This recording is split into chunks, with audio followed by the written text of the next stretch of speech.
ನಮಸ್ತೆ ಎಜಿ ನ್ಯೂಸ್ಗೆ ಸ್ವಾಗತ. ಯಾರಗಟ್ಟಿ ಪಟ್ಟಣದ ಸರ್ಕಾರಿ ಹಿರಿಯ ಪ್ರಾಥಮಿಕ ಶಾಲೆ ಅಂಬೇಡ್ಕರ್ ನಗರದ ಶಾಲಾ ಮುಖ್ಯೋಪಾಧ್ಯಾಯರು, ಶಿಕ್ಷಕರ ವೃಂದ ಹಾಗೂ ಪಟ್ಟಣದ ಹಿರಿಯರು ರಾಜ್ಯೋತ್ಸವ ಪ್ರಶಸ್ತಿ ವಿಜೇತರು ಆದ ಕರ್ನಾಟಕ ರಕ್ಷಣಾ ವೇದಿಕೆ ತಾಲೂಕು ಅಧ್ಯಕ್ಷರು ಆದ ಶ್ರೀ ರಫೀಕ್ ಡಿಕೆ ಅವರನ್ನ ಸನ್ಮಾನಿಸಲಾಗಿದೆ. ಈ ವೇಳೆ ಮಾತನಾಡಿದ ಹಿರಿಯರು ಆದ ಭಾಸ್ಕರ್ ಹಿರೇಮೇತ್ರಿ, ಸಮಾಜದಲ್ಲಿ ಅನ್ಯಾಯವಾದಾಗ ಮುಂಚೂಣಿಯಲ್ಲಿ ನಿಂತು ಹೋರಾಟ ಮಾಡಿ ನ್ಯಾಯ ಒದಗಿಸುವ ಕಾರ್ಯ ಶ್ಲಾಘನೀಯ. ಅದಕ್ಕಾಗಿ ಸಂದ ಗೌರವ, ಇನ್ನೂ ಹಲವಾರು ಪ್ರಶಸ್ತಿ ಗೌರವಗಳು ಈವರೆಗೆ ಲಭಿಸಲಿ ಅಂತ ಹಾರೈಸಿದ್ದಾರೆ. ಈ ವೇಳೆ KF Nadaf, Babu Chennametri, Pundalika Talwar, Mallura sir, Gangura sir, Bhajantri sir, ಶಿಕ್ಷಕಿಯರು ಆದ ಗೌಡರ್, ಕುಲಕರ್ಣಿ, ನದಾಫ್ ಟೀಚರ್ ಉಪಸ್ಥಿತರಿದ್ದರು.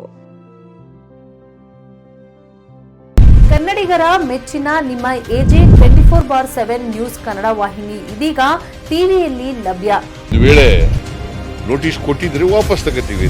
ಇವತ್ತು ವಕ್ಫ್ ಪ್ರಾಪರ್ಟಿ ಅಂತೇಳಿ ಬರ್ತದೆ ಅಂತ ಹೇಳಿದ್ರೆ ರೈತರ ಬೀದಿಗೆ ಬದಲು ಏನ್ ಮಾಡ್ಬೇಕಾಗತ್ತೆ?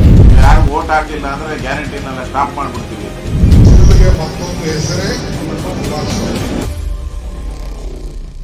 ಕರ್ನಾಟಕ ಮತ್ತು ದೇಶ ವಿದೇಶ 360 ಡಿಗ್ರಿ ಸುದ್ದಿ ಹಾಗೂ ಉತ್ತರ ಕರ್ನಾಟಕ, ಬೆಳಗಾವಿ, ಬಾಗಲಕೋಟೆ, ಧಾರವಾಡ, ಹಾವೇರಿ, ಗದಗ, ಬಿಜಾಪುರ ಜಿಲ್ಲೆಯ ಕ್ಷಣ ಕ್ಷಣದ ವಿವರವನ್ನ ಪಡೆಯುವುದಕ್ಕೆ ಎಜೆ 24/7 ನ್ಯೂಸ್ ಕನ್ನಡ ವಾಹಿನಿಯನ್ನ ಲೈಕ್ ಮಾಡಿ, ವಿಡಿಯೋಗಳನ್ನ ಶೇರ್ ಮಾಡಿ, ಕಮೆಂಟ್ ಮಾಡುವ ಮೂಲಕ ನಮ್ಮ ವಾಹಿನಿಗೆ ಸಹಕಾರ ನೀಡಿ ಮತ್ತು ಚಾನೆಲ್ ಅನ್ನ ಸಬ್ಸ್ಕ್ರೈಬ್ ಮಾಡಿ. ಧನ್ಯವಾದಗಳು.